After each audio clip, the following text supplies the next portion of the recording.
Hi, this is Adina here with today's episode of Courage to be Curious with Adina Tovel.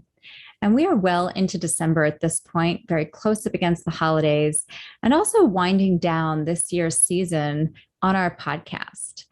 And it is really with tremendous respect and sadness that I wanted to share with the Courage to be Curious community about the passing of one of our guests this year. Many of you will remember our podcast episode in September with Will Wise, who was co author of Ask Powerful Questions, Create Conversations That Matter, focused on creating powerful connections, and the co founder of We and Me with Chad Littlefield.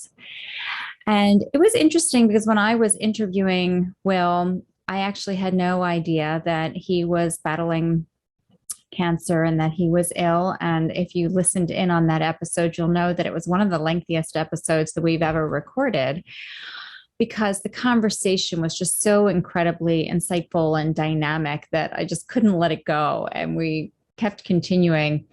And then at the end of our conversation, when we came off of the record and I could see Will and he asked to take a seat because he had been recording standing up, that he and I talked about the battle that he had had. And it's with really tremendous sadness and a great sense of loss that I'm sharing with you that on November 12th, he passed and left this world for his next place. And so on this episode, I really wanted to share a tribute with you to Will Wise, because honestly, I know that I will go back to that episode and listen to it many, many times in my lifetime. In this very brief moment that I had the opportunity to encounter Will through our email exchange leading up to the recording, and then in about the hour and 20 minutes that we had together in the recording of the podcast, I experienced this essence of him as just such an incredibly beautiful soul, insightful, wise, and present. And there's so much I learned, not only from what he said, but the way in which he said it and the way in which he carried himself, that I wanted to take this special time to really honor him with this tribute. And the day after he passed, his wife and business partner shared some things on the Caring Bridge Journal where they had been communicating with his people who cared about him throughout his journey. And Chad, I suspect it was Chad, passed. He shared something there that I want to share with you because it very much speaks to what we talk about here on the podcast, what I believe I stand for, encourage to be curious. And I wanted to offer it as a gift to you. And then following my sharing of this, we're going to link you to the full episode with Will. And if you didn't have an opportunity to listen to it the first time, I invite you to really make space for it. Give yourself this gift as you're winding down the year.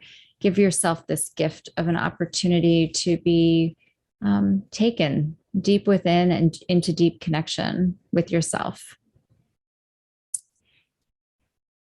Will used to ask the question, are you ready for your life to change? Will taught college students, and he would begin his classes this way. Are you ready for your life to change? And if your answer was no, he was happy to show you the door. And most people would ease into a question like that, like, let's get to know each other first, and then I'll ask you this question. But Will had a shocking and perhaps startling kind of directness to him, which not only came across in his interactions with others, but really guided him in how he lived his life as well. And he would remind us of the following: you are what your deepest desire is. As is your desire, so is your intention. As is your intention, so is your will. And as is your will, so is your deed. As is your deed, so is your destiny. It's not possible to capture who Will is easily with the English language. His dyslexia would probably agree. But the real reason that words won't be nearly enough is because Will focused so much of his effort on who he was being and less on what he was doing. No matter the circumstance, he was adamant about being present, being happy, being the best listener that most of us have ever met, and being curious. Whether you were a student, a friend, a son, a daughter, or the wife to Will, you experienced him as being curious. He wanted his being to continue. Well, here are three of Will's favorite questions. Three things he continually invited people to be curious about. The first question, and he invites you to take about 60 seconds, even if you pause this podcast right now, to consider this, is what brings you joy? What brings you joy? Will saw this question as a gateway to creating your future. On the day Will died, his oldest son, Cypress, pulled out a fortune cookie out of a box that Will kept on his desk to remind people to create their future rather than leaving it up to a cookie. Cypress's fortune read something like, "Every moment is a golden one to the person who recognizes it." Cypress then looked out at a small group of family and friends and said, "Dad realized this. He truly did." Being a master of turning each moment into one worth remembering, Will was known for pulling a bouncy ball, seemingly out of thin air, and tossing it out to an unsuspecting recipient. At the beginning of a class or in the middle of the mall, he'd reach into his pocket, the true permanent home of the bouncy ball, and infuse play into the space. Play was Will's greatest teacher. He was committed to it and the joy and learnings that came along with it. And even in pain, he would find a way to play. He would love for you to move forward toward joy in each choice that you make. The second question that Will loved is, what is this moment teaching you right now? Silence was one of Will's favorite ingredients to a conversation that matters. And that means that it's time to pause again. Take that 60 seconds. What is this moment teaching you right now? While Will was one of the best teachers, he knew that he was no match for experience, who was the ultimate teacher. Right up until his last days, even when he was struggling to utter a single word, he was trying to share how to approach life, even while you're dying. He used to say that the moment you stop learning is the moment you start dying. Please, on Will's behalf, keep learning so as to keep living. And the final of Will's favorite three questions. What is a crossroads you are at? What is a crossroads that you are at this time? The outdoor educator and non-traditional school principal in Will loved seeing lessons in nature. Climbing rocks was just a meeting with fear. Canoeing down the river was a one-to-one mentoring session with control. Traveling into a cave was your chance to go to stare darkness head on in order to understand your light even more clearly. Will understood that in each moment he had a choice. Listen to understand or listen to win. Openness or the need to be right. Learning or knowing. Exploring possibilities or making assumptions. Perhaps the crossroads that Will most commonly encountered was the choice to be driven by fear or living to love. He often faced fear, but rarely, if ever, did he ever choose it. In fact, he chose expansive love over and over again. And you can too. He'd surely like it if you did. I'm so grateful that I had the opportunity to meet Will Wise in really what was the final weeks of his life. The conversation with him will have surely changed me. And I hope that you allow it to change you as well. So take a moment, take in Will's energy, those 3 questions, and then I invite you to listen to our full episode that aired in September. And if you are looking for a way to reflect more deeply on your life through this lens that Will looked at life through, then stay with us next week, because our last podcast of this year is really about how do we reflect on life and on our year that has passed and anticipate and get ready for the year that is to come with this deeply held belief that every moment is precious. And what we are here to do is to love. Thank you, Will.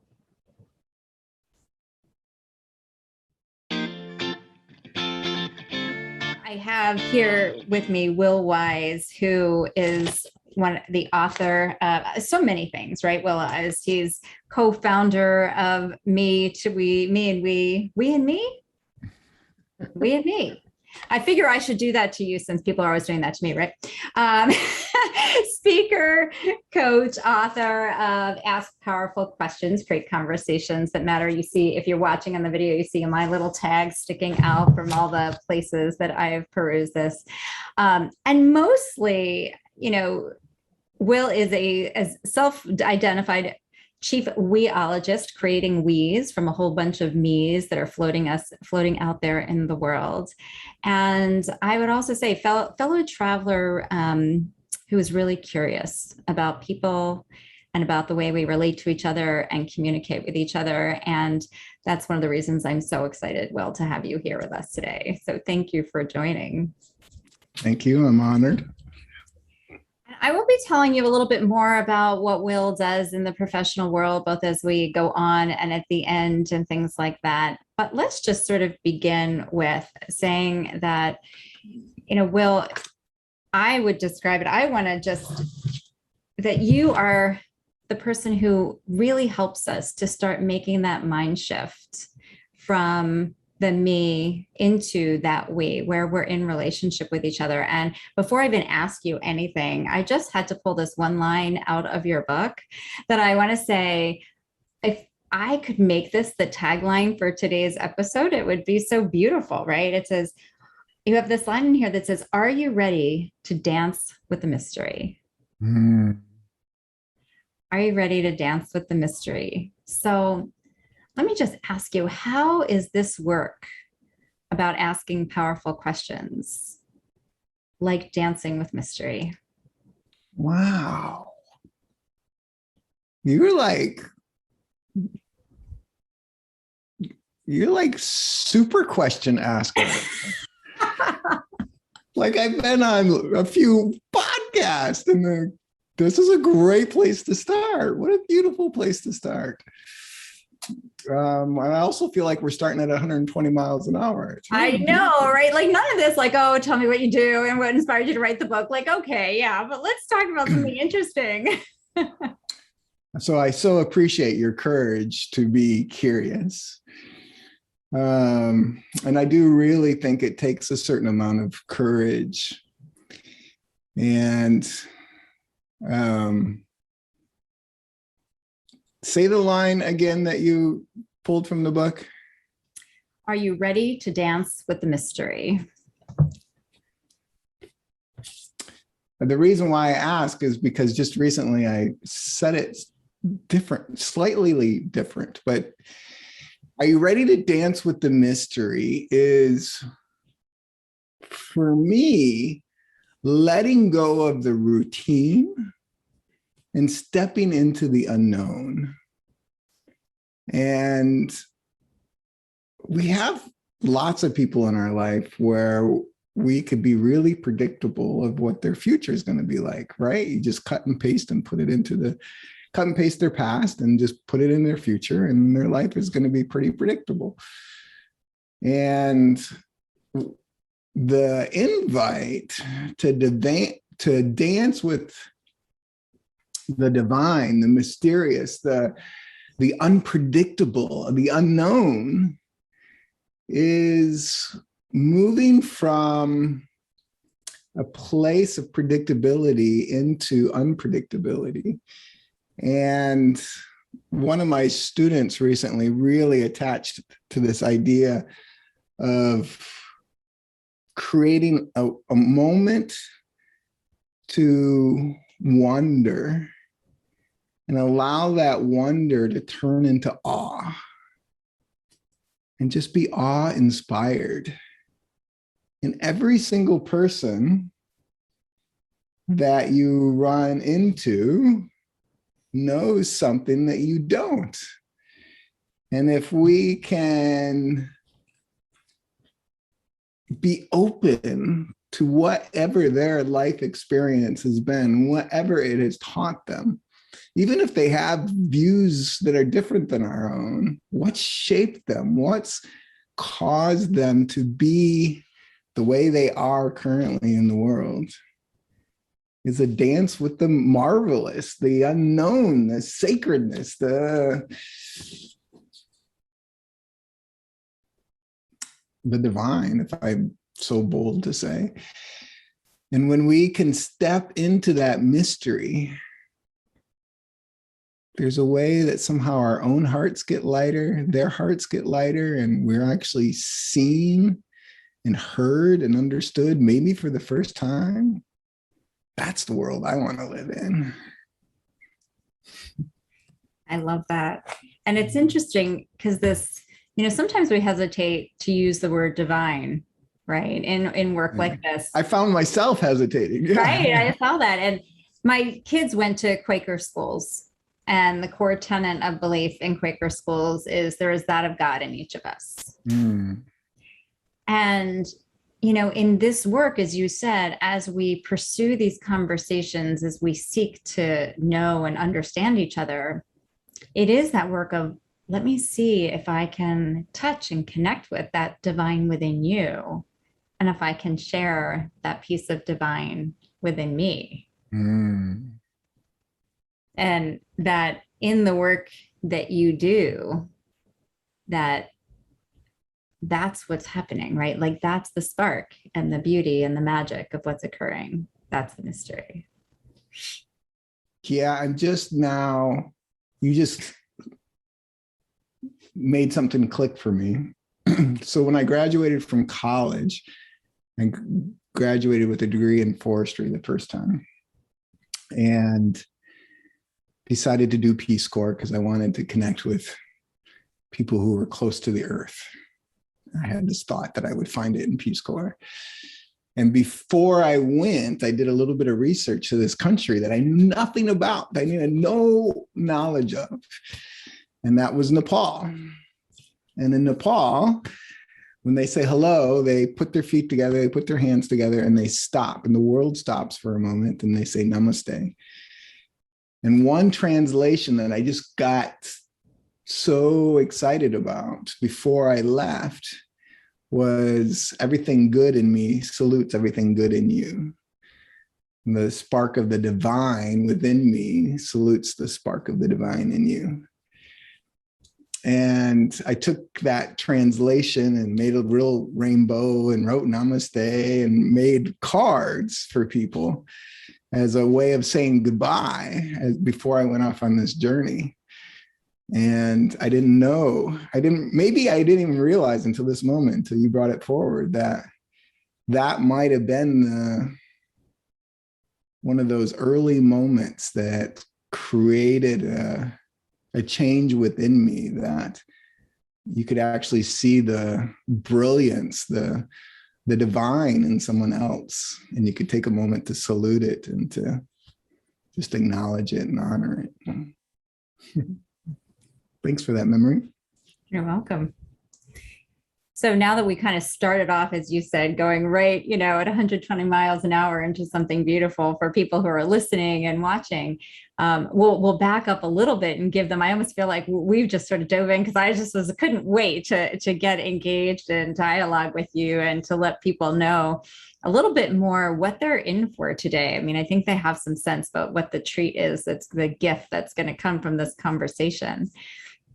And the work that you do that comes forth and asks powerful questions, but as part of team building work and conflict resolution and engagement work and coaching and things like that, is really about laying out a process in order to help people learn and cultivate the skill, right? The skill of both asking questions, but asking questions for the purpose of connecting the divine within one to the divine within the other, right? Mm-hmm.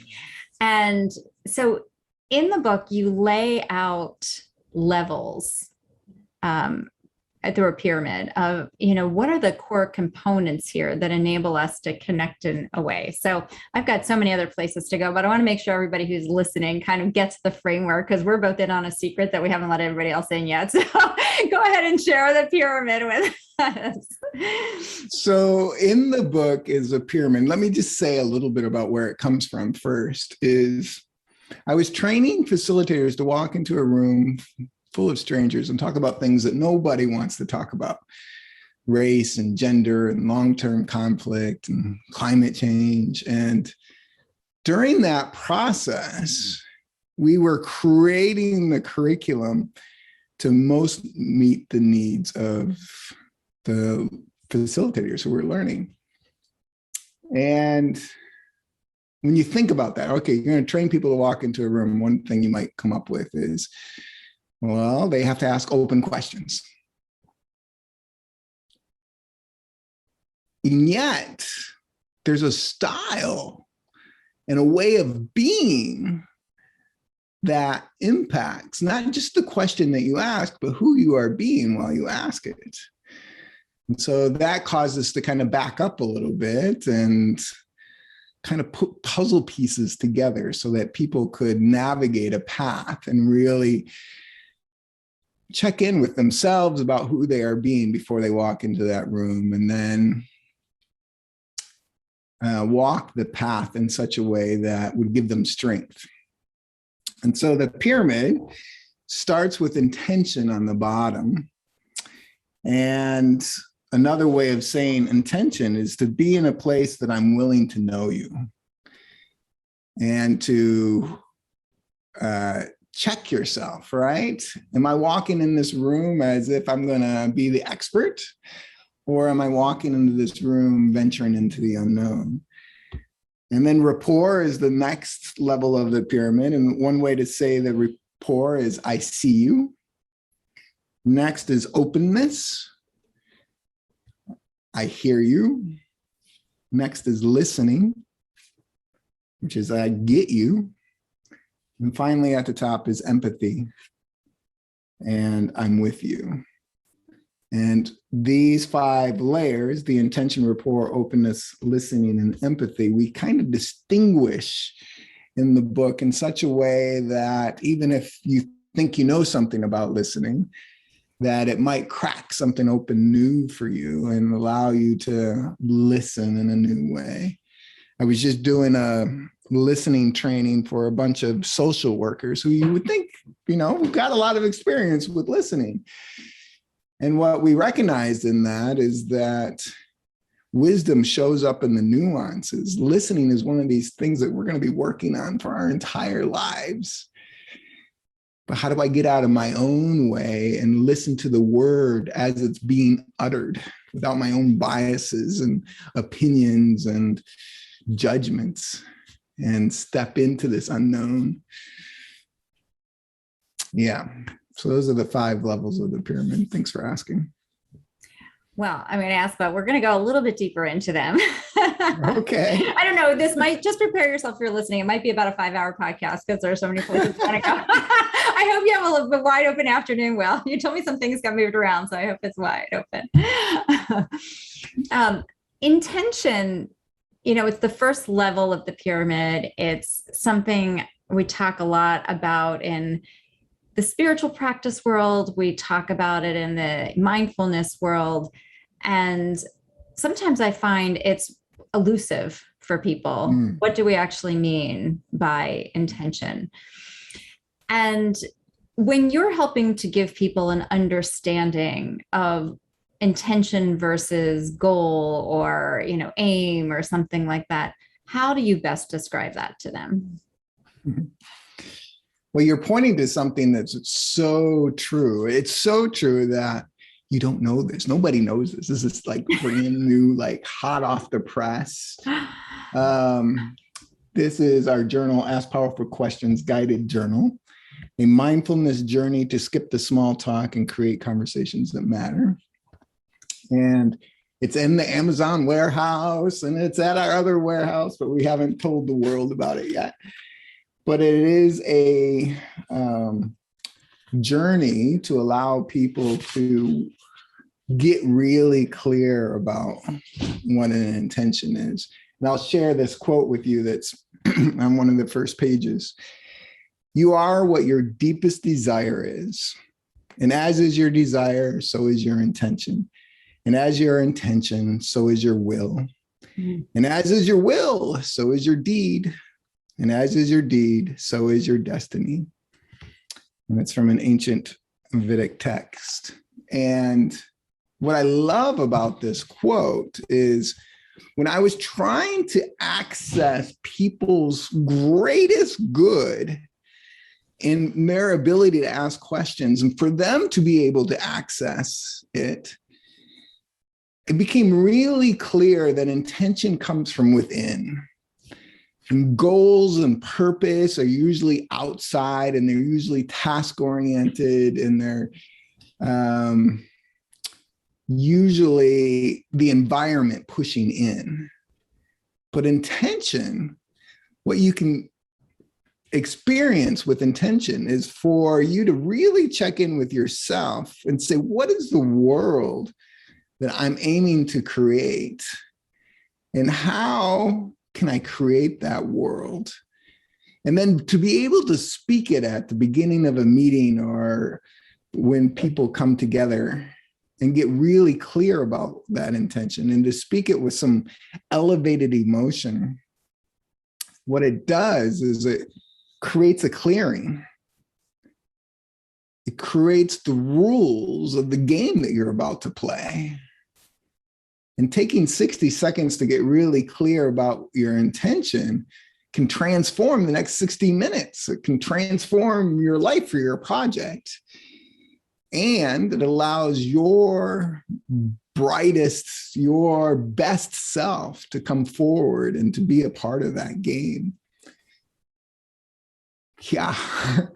And so to answer your question on a deeper level, what we found when we were sharing this with groups is people were kind of asking that same question. And I remember being in Barcelona working for an organization that had hired us to come in. And I was speaking with the CEO and he immediately translated, a man who speaks 3 or 4 languages, translated intention into purpose. I was like, whoa, hold on, let's back up. Like, let's go into what's driving you and how can what's driving you shape your will and shape your deeds and shape the destiny that you're trying to create. And so that was one of the reasons why we created the journal, was to allow people to walk through a guided process that would help unlock that for themselves. Because you're right, it can be nebulous. It can be hard to grab a hold of. But once you do and you speak it, transformation can happen all around you. All the time. I think you also wrote the journal because you're going to write everything I ever thought about writing before I do. But it's good because then I'll get to claim other things to write. Because you did such a beautiful job with this book. I was like, check, I don't need to do that one because Will did it way better than I did. Will and Chad did it way better than I did. So it's good. The thing about intention, I think, is also this piece that it's felt, right? I mean, we feel it come up, it rises up inside. Yeah. And it can only rise and it can only be heard and understood if we're quiet enough and we can trust enough to what we're hearing and experiencing. And I only raise this and I ask about intention, one, because it's the base, it's the foundation. It's totally the foundation for your work, for being present, for asking, for connecting. And we use the word a lot. And I really want to just, as we think about it, it's something, it's a deep practice to be able to really connect with intention. And we have to stop long enough to be able to do it. We have to, as you said, shut out everything on the outside and trust that there is something inside worthy of listening to, which I think is really beautiful. And yeah, what you're bringing clear for me and to share with you and your listeners is that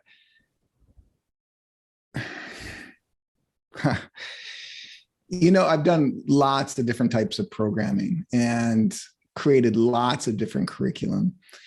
And I can spend a lot of time thinking about the curriculum and the programming and where I want the students to be and what I want them to be thinking about. Working on the book helps me realize that I should spend the majority of my time on intention. Because I could show up in a room without any curriculum. But if I got really clear about what my intent is and was able to speak it in such a way that other people could either buy into it and say, okay, I'm on board, or they could say, create a counteroffer, right? They could adjust the intention so it fits for them.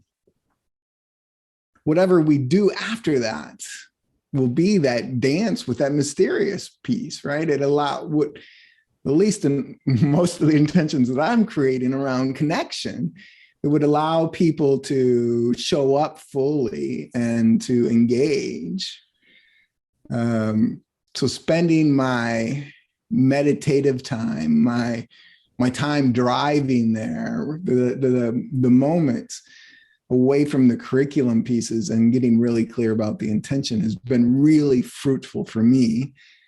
And I've seen it in the people that have really grabbed a hold of this, that CEOs that I'm coaching can walk into a room really not knowing how the meeting's going to go, but stating a really clear intent and inviting people to jump into that suddenly people are leaning in on the edge of their seat, contributing rather than leaning back on their seat and just consuming. Yeah. Oh, it's beautiful. And I'm glad that you brought that forward. And, we could go up each level of the pyramid and go into each level of conversation, but I have so many other things I want to ask too. And I did feel it was important to start and just spend a little bit of time on intention, because I think what you're saying is absolutely like the mechanics, the curriculum, whether someone changes the time, changes the room, like all these other things could change. But if the intention is really clear, then it's just magic. Like it is magic, right? It's the magic of how things will flow in that direction and allow the outcome to appear in a way that we might never have predicted, never seen coming, never even would have dreamt of. But that is the power of having that strong intention. Nicely said.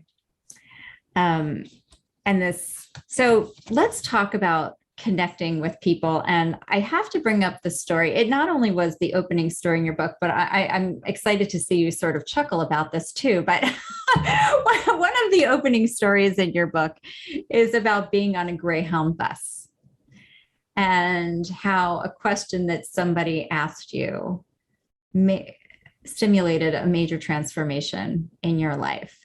So I want to invite you to share that story, and then I will make you chuckle on the backside of it with something. So I want to invite you to share. My intention, right, in having you share it is really when we think about connecting with people, and I'm sure you encounter this all of the time.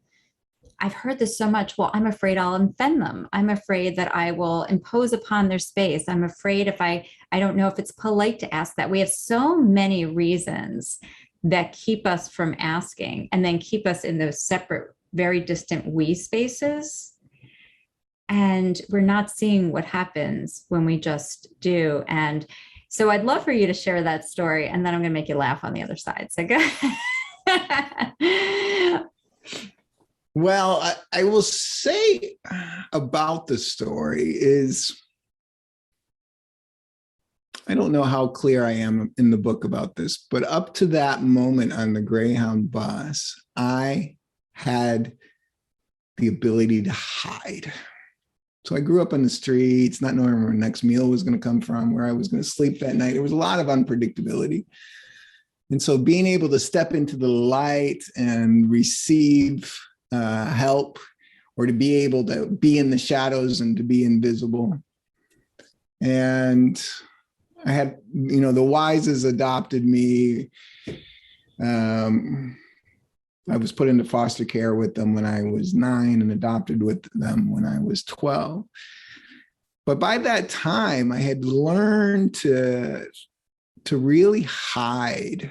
And if I was in a room full of people, I would be in the corner just watching. And so when I was on this Greyhound bus, I called it the Cloak of Invisibility, right? I would just put this cloak on and just hide. And this Amish man with this big smile, big beard, the brimmed hat, just looked at me and saw me, even though I was being invisible. Like, you can't do that.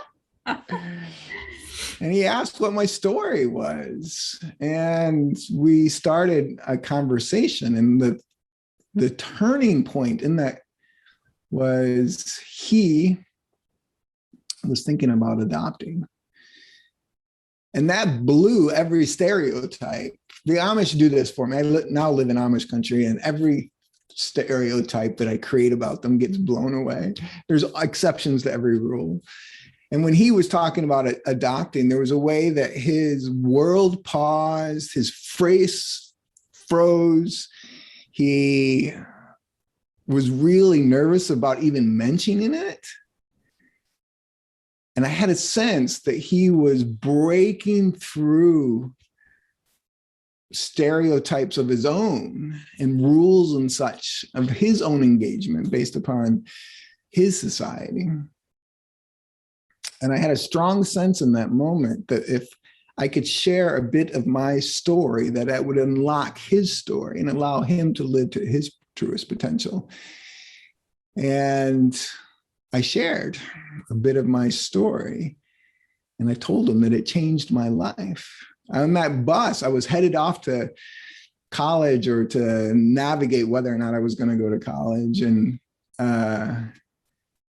that wouldn't have been possible without the adoption. I would have probably died, or, got involved with drugs and such. And when I shared that with him, I could see him lean forward and be curious, even more so. And we really had an honest conversation in which he saw me for the first time. I hid my adoption like crazy. When people said I looked like my adopted mother, I was like, yeah, right. I would just nod along. There was no genes. I didn't really look like her. But it was easy for people to believe. And when I got off that bus, maybe for the first time in my life, I was floating, because he saw me. And maybe I haven't had this clarity until just now when you asking, thank you. And my story was a gift for him. It allowed him to unlock his truest potential and who he wanted to be in the world. And suddenly his doubts and his insecurities could float into the background, and he could see a path that was available for him that wasn't available before we met. And so I felt like I might have had an impact on a child who I'll never meet, in a family who will get to grow and blossom because of one man's courage to be able to ask, what's your story? What a great question. Yeah. Yeah, there's this thing about we never know when we might be someone else's angel, right? Yeah. And you both were for each other because he got you to toss off that cloak. Yeah. And, you opened up, just like he had created a slight little crack, and then the aperture opened for him to be able to see something unfold in his life that might have been hard to be thinking about. Yeah. And in that moment, I saw that my story might be a gift for him, but I was totally clueless that in sharing my story, that he was actually giving a gift to me. And the book would have never been created if it wasn't for that critical moment of him being able to just be brave enough to pass time with a complete stranger as we were headed north on a highway that was boring. And I like bringing up this relationship between safety, right? We can all play it safe, stay in our own little corner, stay under our cloak, not take the risk of being rude or intrusive. And then nothing will happen, right? Everything will just keep marching along as it has always been. Yeah. If you want predictable, there you go. Predictable, safe, and maybe not quite so interesting, but reliable. You can stay in that safety seat. So again, as I was preparing for this and thinking, oh my gosh, there's so many connections here. So I'll give you the abbreviated version to make you chuckle, but it was April of 2017. Wasn't a Greyhound bus, it was an Amtrak train. And as I've sort of told this story before, it was one of the most bizarre experiences of my life because we were recently into the Trump era. And as a child of a Holocaust survivor, I had a lot of nervousness about all kinds of things. And this train pulled up. I was headed to DC, but it was a Sunday night. And so it wasn't a regular commuter train. It was going all the way to New Orleans, actually. And I go down on the platform and the train pulls up, and I've ridden many Amtrak trains in my life, and the doors don't open. Like, we're all standing there on the platform and the doors don't open, and they start lining everybody up. I've listened to a lot of Holocaust, like a kinder transport train things. I'm like flipped out. But anyway, they're lining everybody up to go one by one onto this train. And as I get up to the door where the conductor is, he says, how many people are in your party? And I say, one. He gives me a torn piece of paper with a number on it. I'm like ready to bolt like out of this train station as fast as I possibly can. Anyway, I take my number 196 mine was 97, right? 97. I'm on 97 and I get into the train, chaos. I find 97. Eventually this man comes up to me and he has 96. And he comes and sits next to me, and he's an African-American man. He's very tall, and I say to him, would you prefer the aisle or the window, whatever? And he's tall, so he's going to be on it all the way to Atlanta, so he takes the window, and I say fine. And the one question, right? I just turned to him because I do have this habit of not sitting under the invisibility cloak, but actually of asking people questions wherever I go. And I just start by asking him, what are you going?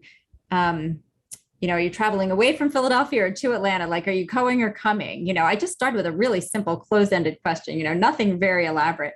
And it opened up a story that went on for nonstop for 2 hours of his life. And I won't go into all of the pieces of it, but I will share this with you in terms of how it changed two people's lives. I said to him at one point, because we have a memoir of my father's life, because there were just all of these pieces, and as kids, we didn't know a lot of them either. So my mom had hired a memoirist, and I am listening to this man who had been everything from his story in Vietnam, growing up in North Philadelphia, his stories in Vietnam, to being a photojournalist, to having like photographed everybody from like Ice Cube to Michael Jordan to the Obamas, the Clintons, Oprah Winfrey. Like he's sitting there showing me like his whole portfolio on the phone. And his brother having been one of the founding freedom fighters in Philadelphia and one of Martin Luther King's driver. I mean, it's just going on and on. Like you couldn't, I was just extraordinary. The breadth of like what this man's life was, right? And I'm sitting there and I say to him at one point, so, have you ever thought about writing the story of your life? Like, do your kids know who you are? Right. And he, he kind of alluded to the fact that they knew bits and pieces, but not really the story. But how do you think that your life is worthy of, that? It felt very bizarre. Well, the long story short is I called him back up a couple of weeks later and I said to him, so have you been thinking about this? And he said, well, yeah, I've been thinking. And I said, I could tell that he would never really get to it. It'd be kind of a nice thing to think about, but he wouldn't get to it. And so I said to him, would you let me do that for you? And What? So a few months later, I was off with a friend of mine to Atlanta with my dictaphone. And we went down, and it was, the fact that it was Atlanta and King's Home and all these places that we could go and get the full story. And, it's not a Pulitzer Prize winner or anything. It was more for really creative for him and his kids. It's on Amazon too. But it was the gift of everything that you talk about in your book, right? I'm willing to know you. I want to see you. I want to hear you. I want to get you. And I want to walk like a piece of this journey with you. And the impact on him. And I was just thrilled. Like there was the gift in both directions. But when he called me a couple of months ago, actually, and said to me, would it be okay with you if I want to add to the story, like add to his own story, right? And I just was like, the fact that, again, this act of having done this, and then opened it up to where, for him to say that I want to expand on my story in this way. And then just for me, the thing of being able to be present witness to the miracle of somebody's life and to use something that I like so much, writing, to put it into practice. So anyway, you had a Greyhound, I had an Amtrak. Wow. I'll tell you what I love most about your story is sometimes when people pick up the book, there's mechanical things in there, like ask an open-ended question, for example. And you made it really clear that you asked a closed-ended question. The mechanics matter less than who we are being while we do it. Mm. And so you asking a closed-ended question, if you were in school and there's right and wrong and you're living in that world of right and wrong, could be wrong. But push that aside and let go of right and wrong for a moment. There's a way that you showed up being curious and had enough courage to be curious, even though on some level you were stressed out because of all of the history of the Holocaust was showing up in you in a mechanical form, right? But you allowed yourself to be curious, and that curiosity is palatable. People can nearly touch it, right? People can feel it. People know when you're being genuinely curious. And when you want to see them, when your intention is, I am willing to know you, then people are willing to lean in, even if you're making a mistake, right? And the pre-story that you started with is people get all concerned about doing it wrong, that I might do some faux pas. And you might. And if you're in that place of curiosity, rather than in the place of judgment, curiosity is this doorway into this mysterious world in which, especially right now, people want to be seen and heard and alive. So if we can be that our curious selves and not get so hung up on right and wrong. There's magic to be had. Well, let me ask you this based on the pandemic, because I'm imagining that you used to do a lot of your work in person, and you probably over a number of months have been online like many of us. How has the pandemic changed what you've, or has it changed, but how might it have changed what people need most in terms of connection? What do they need most?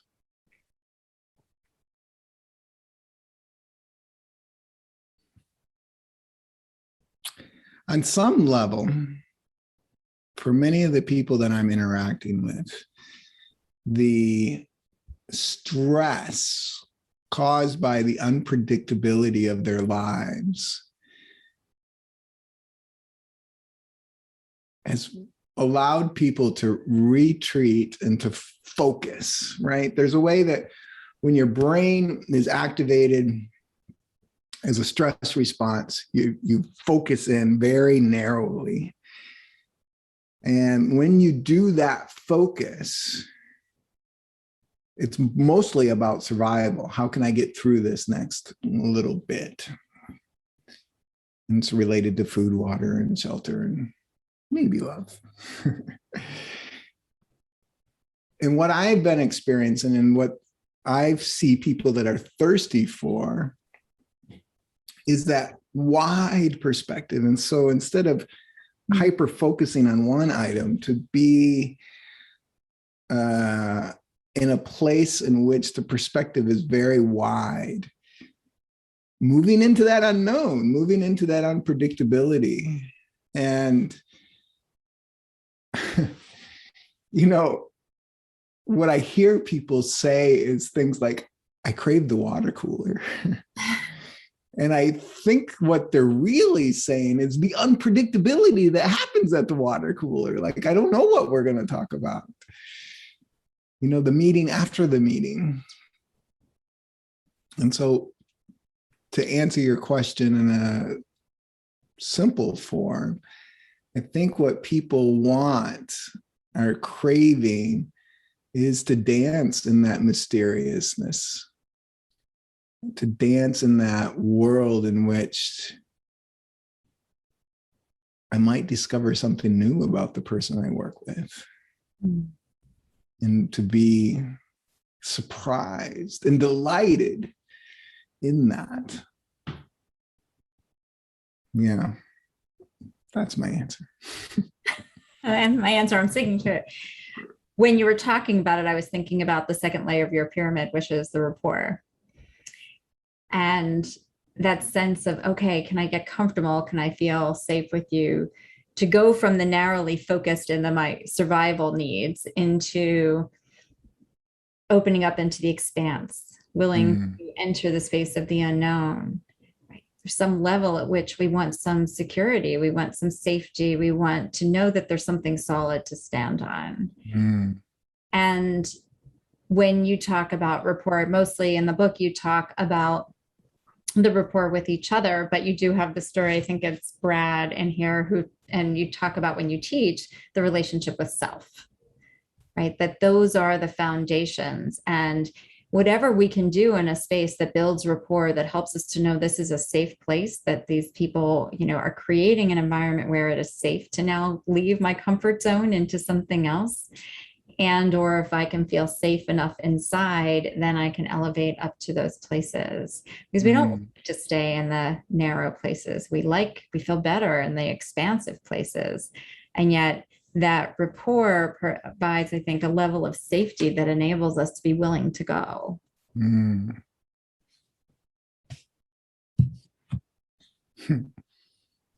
Yeah, we talk about rapport as building relationships of trust. And maybe the pandemic has elevated predictable trust. Like, I know that Sally's going to show up 3 minutes late for our 9 o'clock meeting, right? That's just how it always goes. And so you get to predict. And yet, what we're inviting with asking powerful questions is to move into this place where people are seen and heard and experienced for who they are, and maybe for who they want to be. And when my colleagues, the people that I'm working with, know that I'm willing to see them, then they're willing to contribute in a way that creates a certain kind of psychological safety that we all can step into, rather than to create an experience where I'm just showing up for my expertise. And my expertise is to say that what we're doing is wrong. And if I can show up with my full self and say, and move into the unknown, bring my expertise with me and move into the unknown. Well, I don't know how it's going to go this time. In the past, we kind of did this, but it's a new world now. And if I wonder, right? This word that you brought up in the beginning, I wonder if, and people can move in that place of wonderment, then something awe-inspiring is possible rather than predictable. I'd like to, if I were here and that were written in the book, I'd be like, okay, everybody take your highlighter, right? And put put your highlighter to that, in the sense that I think if, we had the opportunity, as we are right here, but, speaking to the world and say, why should you try this? Why should you even bother with this work? Why should you take the chance, even if it's a little uncomfortable in its mysteriousness and things like that, that this is the reason, right? As I said, I would be here with 5 or 6 hours with you, but I'm not going to get that. I realize, I don't know, maybe have you back 6 or 7 more times, but whatever it is, I feel like I have so many things, but I would be so remiss. I feel like if we didn't spend a little bit of time talking about education, because you came up, I think it sounds like both in strands of informal education and then formal education. And that is certainly my training of origin, and where I spent the first number of years in my career too, is as a educator in the classroom, as a curriculum developer and things like that. And came to the moment where that bubble was burst about the fact that what we were doing in education was not actually as awe-inspiring as perhaps I always thought it was supposed to be. Right. And so I'm curious about your experience as being an educator, how you were bringing this question, asking powerful questions into that work, and what you were encountering back as you were pursuing those questions.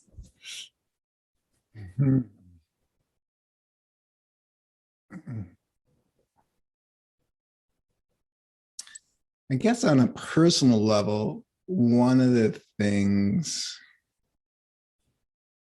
that I wasn't really clear until it was pointed out to me is that I'm a learner and I love to learn. And I also have a learning disability, and that was never discovered K through 12. It was only discovered when I was a principal of a non-traditional school that I was able to connect with students, the students on the fringe, the way the rest of my staff couldn't. And I didn't think I had a magic bullet, but when I got enough of the students coming across that had similar enough diagnoses, I was like, wait a minute, maybe I kind of have that. And I went and got tested, and sure enough, I have these things that now I can put letters after, my name. Not academic letters, but letters of diagnostic diagnoses. I'm incomplete and I'm broken, right? And so you're brilliant and different in the ways that we think of as being different. Right. And so one of the things that I came upon is using listening as an example, that it wasn't really encouraged. And it wasn't taught. It's amazing to think about, a K through 12 program, and there not being what happens when you get out of your own way and really listen to the word as it's being uttered. But even in my graduate work, right, there wasn't a listening component, right? And so listening was one of these things that my wife actually helped make really clear. Was I was teaching at university and seeped in academia, and we had a number of guests over at our house. And after a particular evening and the guests left, my wife said, they didn't ask us a single question. Mm. And then we noticed this pattern that people would come and we would ask questions and be engrossed in their story. My business partner, Chad Littlefield, when he moved to a new town, he had set up lots of these connecting conversations. And after about 20 or 30 of them, he realized he had to stop the conversation halfway and say, now it's your turn to ask me a question. And really be deliberate about changing the conversation. So one of the things that you alluded to early on in our conversation is that I think we're taught, and I unfortunately think our education system does this, is it inspires us not to be curious about the other, to be curious about the relationship and who the others are. And it might even inspire us to create otherness and separateness from others. And when my wife pointed it out that people weren't asking questions, there was a way that I got annoyed. Like, right.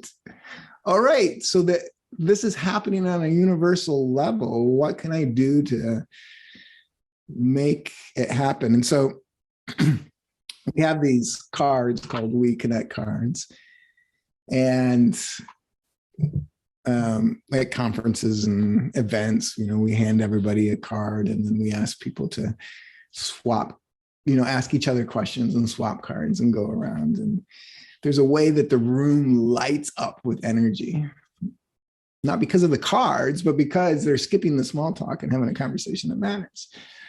And one of the things that I do is I pause and say, what are you noticing? What are you noticing about your listening? And almost every time people in some form or another say, I'm listening for commonalities.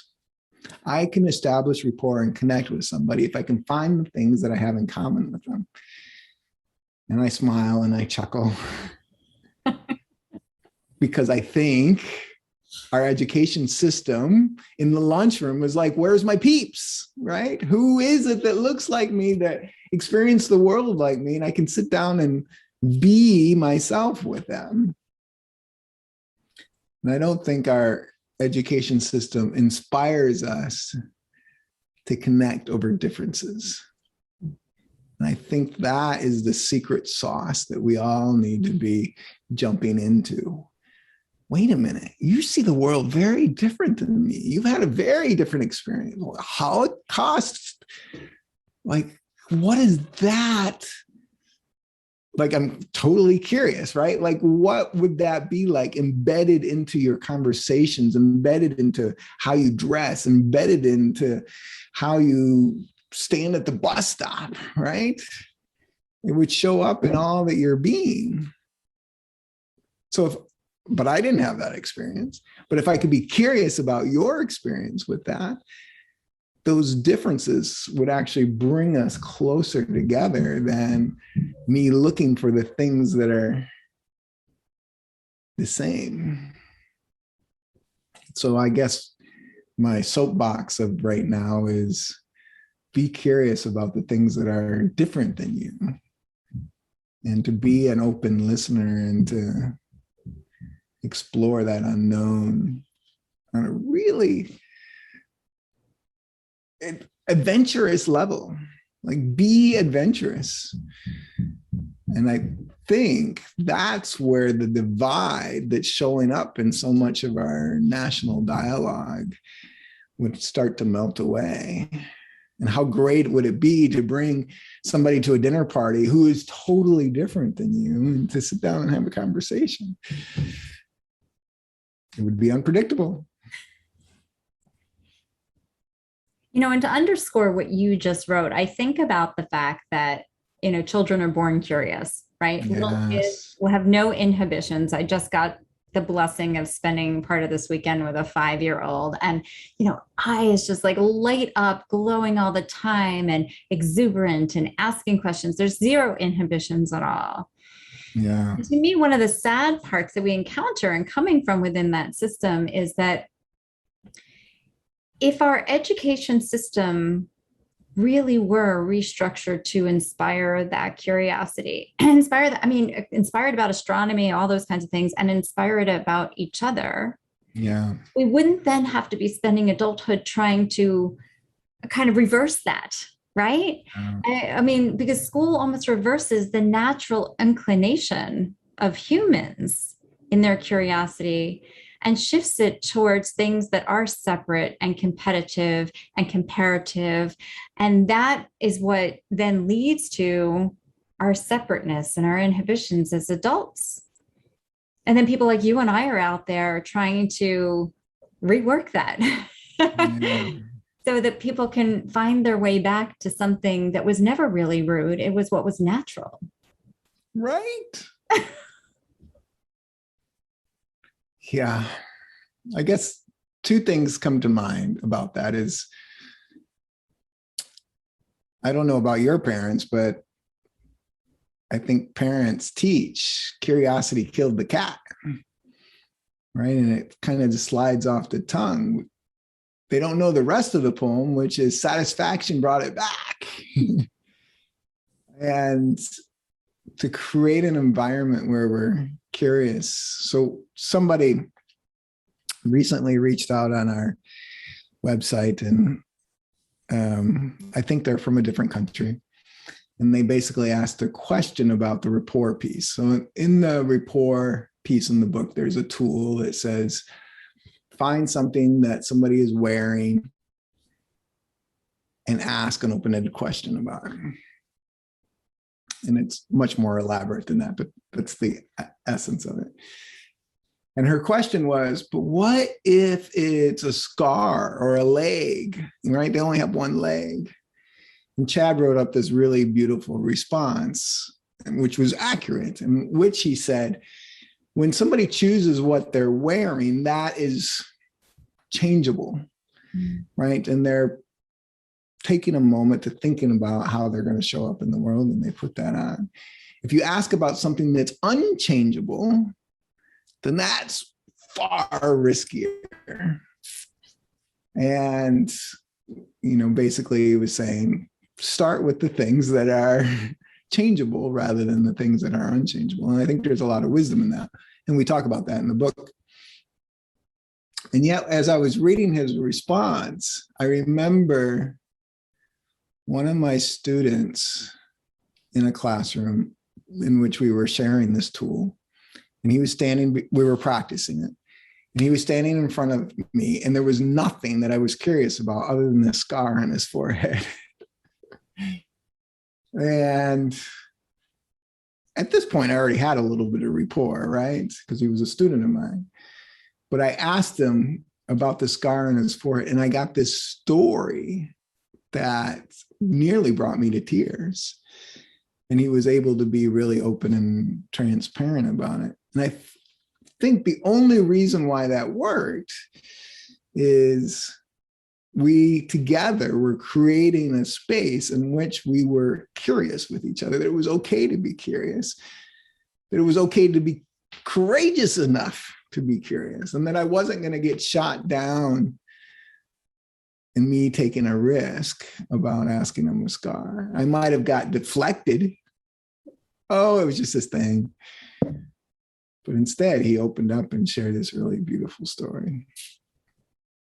I forgot why I rambled down that path, but it seemed to connect.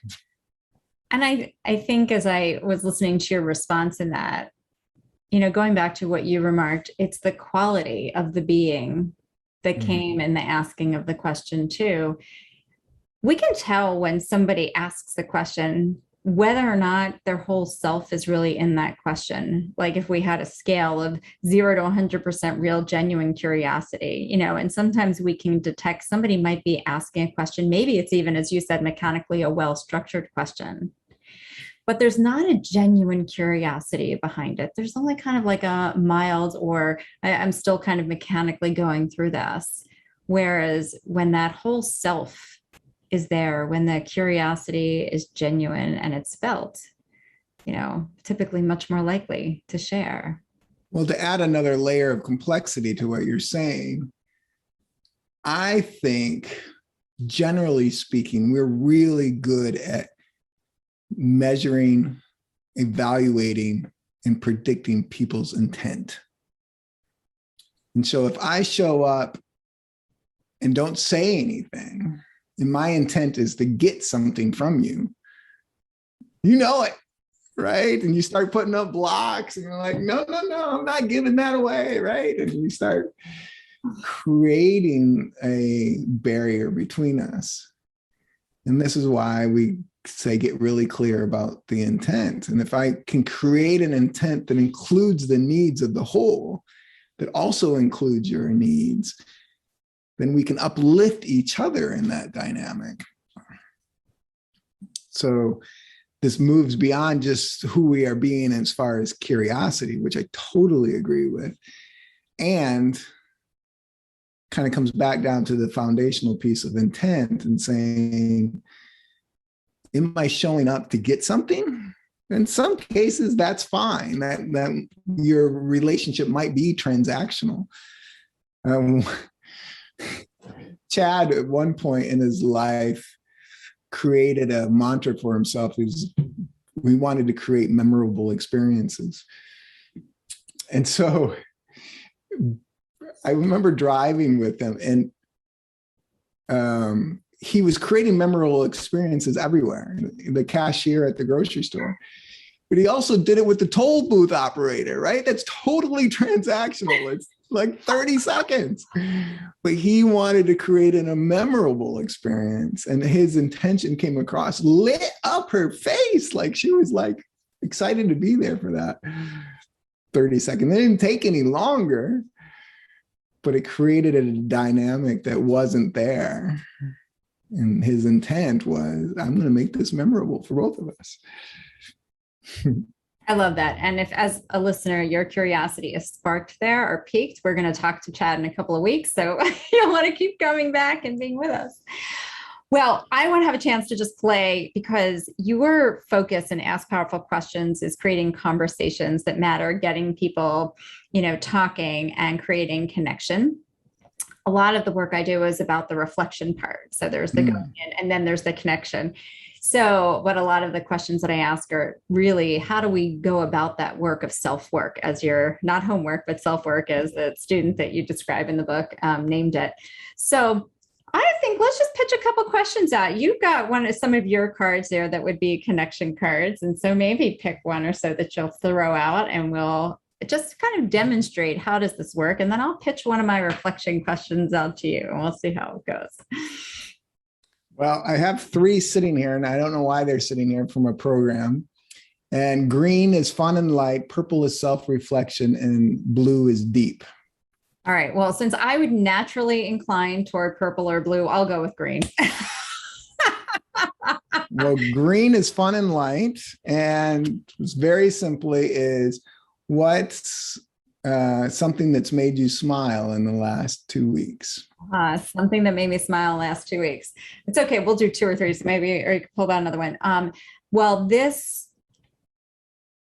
little girl, this 5-year-old, so this will combination between fun and light and deep, but this 5-year-old that I got to spend time with on Saturday at a picnic. Growing up, I never felt like the fun one. My mother, between she and her sister, she was not the fun one. She was the all serious one. I always felt like I was the serious one. When I was married, I felt like I always take everything so seriously, so intellectual and things like that. And had a harder time like letting loose. And in more recent years, it's really been learning to live in a kind of more free spirited way.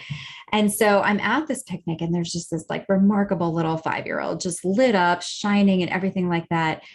And just allowing myself to light up, and we got bubbles, and the two of us, I mean, there's all these adults because mostly everybody was adults except for the twin 5-year-olds, but we're adults, and the two of us are running around with our bubbles and blowing and catching bubbles. And then we lie down in this hammock and she snuggled right into my arm, and we're just like sharing all these little secrets together. And it totally made me smile, both because how could you not smile with this delightful child, also because I could feel myself like I had dropped all of the seriousness and inhibitions or fears and things like that had been present in much of my life, and could just feel the experience of being totally light in that moment. What I loved about hearing your story is how you gave yourself permission, even though there was all these adults and there's a certain way that you should act.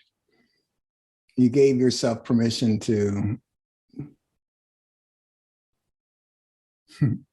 dance in the delight, right? To be pleasantly surprised and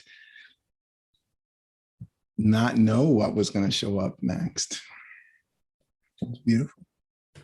Yeah, that's nice. That's nice. Let's see, for our listeners, mine don't have colors like that, so you're just going to have to choose some other way, right, left, middle, whatever. These cards are from, we have 3 decks: Live, Lead, and Love with the Courage to be Curious. And the Lead and the Love deck have half the questions that inspire self-reflection. So self-love in the Love deck, or self-reflection as a leader in the Leadership deck. And then the second half is about the other people, either the people I support in my team or about the person that I care about. So this is from the self-reflection side of it on a leadership card. So I don't know, we'll give these numbers. Let's see if I can do this backwards. Like 1, 2, the middle one. Pick the middle one. Why not? Oh, and it's great. Actually, I'm telling you, you and I are running parallel paths here, but turn it this way, but I don't know if it can be seen. How do I play and nurture the childlike mind and heart within me? Hmm.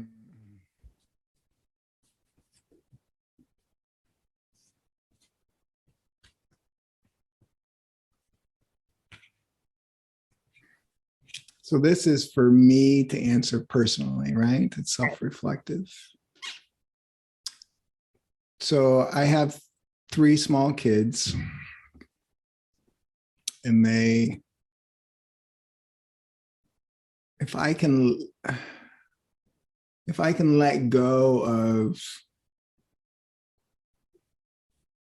being the provider and like the discipline piece and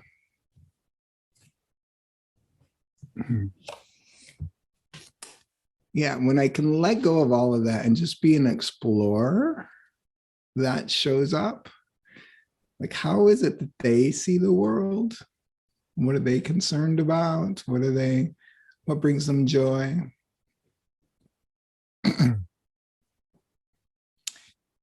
And the other answer is when I can sit and meditate and open my heart. So the words that I've been really using, I'm on a very intense journey right now with a lot going on. And it can cause me to kind of freeze up. And the words that I'm leaning into to create the future that I want to be creating is expansive love. Mm. And that helps me get away from the Hollywood version of what Hollywood says love is, or what somebody else says love is, and be in this place where my heart can just crack open even just a little bit wider. And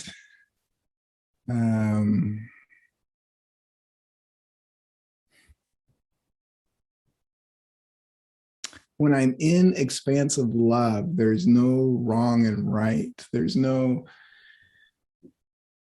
There's no judgment. There's just you and wholeness. And as closer I can get to wholeness, the more that joy shows up. The further I get from wholeness, the more stress shows up. There's not enough. There's not enough, whatever the enoughness is. One of my students came up with enoughness the other day, and we all laughed. It was a word that she had chosen to kind of empower herself. And we were like, yes, you are enough. And there's a way that we could be delighted in how she shows up. But the conversation that she was having in her head was, I'm not enough. And I think it's a conversation a lot of us are having, right? I'm not enough.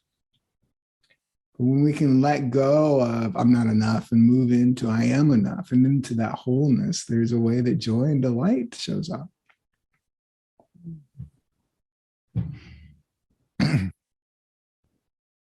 I think of it, I'm sort of picturing enoughness as like a playground, maybe specifically a sandbox, right? And that's where joy and delight actually live, right? That's their home. Yeah. When there isn't enoughness, like there's sort of not enough room for joy and delight. And when there's enoughness, they have this little home there. Right. And enoughness is not about stuff. Right. Right. I'll be happy when I get that car. No, it'll be temporary. It's about moving into that wholeness. And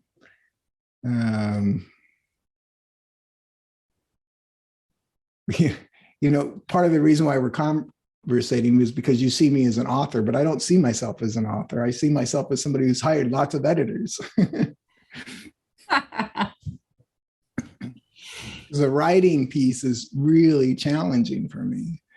And yet, if I can let go of that and say, wait a minute, there is something here to be said. Can I share this with the world? Is it enough? Can I be enough? Can it be enough? Is it of value? And if I can answer yes with that, then there's a way that I delight in doing the work. If I show up answering no to that, then the work is drudgery. And while I love the book is, I think, what helped me to become aware of you. The reason you're here, because I've read many people's books, right? And they don't all get the same request for showing up as you did. Thank you.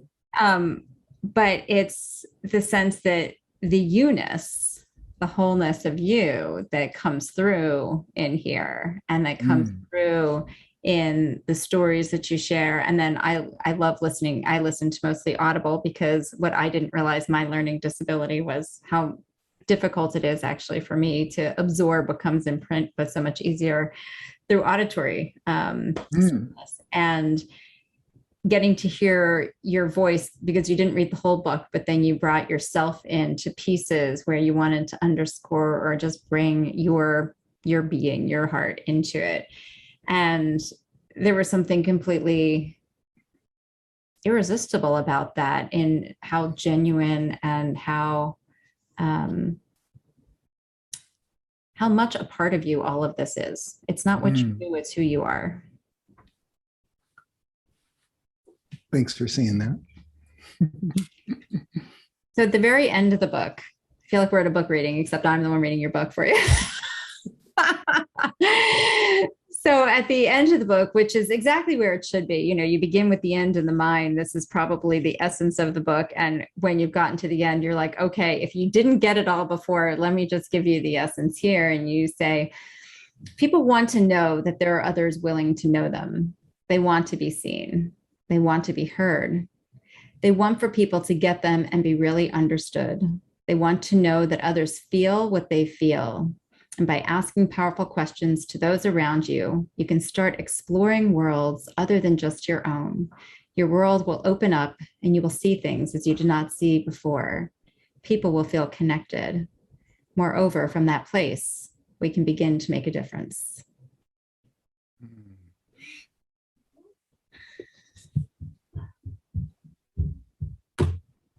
It's fun to hear your own words read back to you. I'm like, Yeah, it sounded really good. I should have written that. Well, as I said, this is so fun. We could be here a very long time. I'm even looking over at my list of questions, most of which I didn't ask just because there were too many other things to talk about here. I do want to just mention for those people that, are going to find you at weand.me. And what I love your YouTube channel. So that is the big social media where you guys are. Chad has a lot of really fun stuff up there. You guys do a great job there, and really demonstrating that connection is serious work, but it is fun and playful in getting to that seriousness. That the way that you bring this work to life and bring the joy and bring the sparks, let the brilliance come out in such beautiful ways. So check out the YouTube channel, because that's where you'll see Will and Chad kind of shine there too. Of course, read the book. I've been telling people all month to read the book. So, of course, read the book. And, I know that you've done work with a whole variety of audiences, from everything from corporate training to places, as you've described, where we need to be having conversations that people typically have a difficult time accessing or doing well, and bringing these tools to help those conversations happen, because when they do happen, that's where magic emerges. And so I just want to, people who are listening and watching, and I hope you've been watching, because it's been really fun, visually to watch and see too, that you are that we have stopped at nothing to provoke your curiosity, to explore, to learn how to ask powerful questions, to how to create and even want to create conversations that really will help you to see the magic and the brilliance in all of the people that are just standing right around you, because the magic and the brilliance is everywhere. I feel inspired to reach behind me. There's a connection toolkit, which has got a lot of our tools in it, but on the side of it, it says connection, belonging, and trust. And when I think of the trajectory of this conversation, there's a way that I have probably been more honest in this conversation with myself and with you, maybe than I've ever been on a podcast. And what's becoming clear to me is that I remember working with a CEO out of Texas, and she had, found about us, and she was looking on the website, and she was like, she was really concerned that if she told her peeps that she was going to engage with somebody whose job it is to bring connection, belonging, and trust into the world, that people might have a listening for that there's not enough trust in their organization. And so a part of our conversation was, what can we do to be amplifying connection, belonging, and trust, and not to make it so that you're wrong, right? That you're broken and that trust is not present. But what ended up happening with this CEO and this kind of dance that we were having as she was trying to figure out how to engage with us is that ultimately she wanted it was a marketing firm, and she wanted her peeps to be able to love her clients.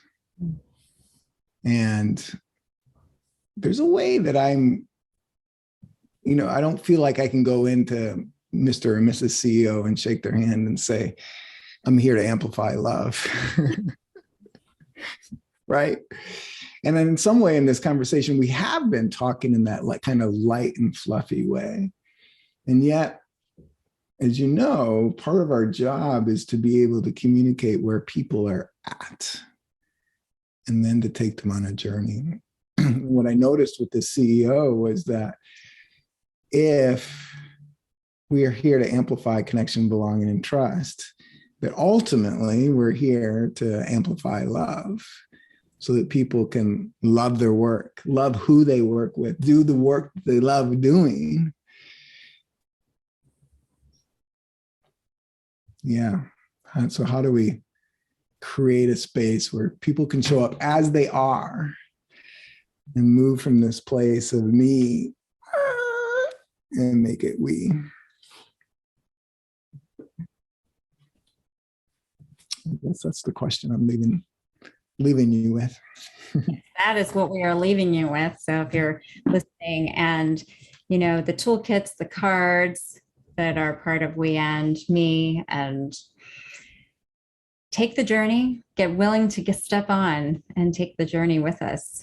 Well, thank you, Will. I can't even tell you how excited I am. I know I could keep you here for about 5 hours. We'd have to break the podcast into all these parts, but such an amazing opportunity to really talk about the power of being present, of asking those questions, to be able to go and take this journey that you've just described. So thank you. And for those of you who are listening, you're either listening, you can be on Audible. If you really want to see Will, I love seeing him in person here, head over to our YouTube channel. You can see that there. And if you have listened all the way through and not yet gone on to the weand.me website and bought some of their cards, their connection cards or toolkits, I don't really know what's wrong.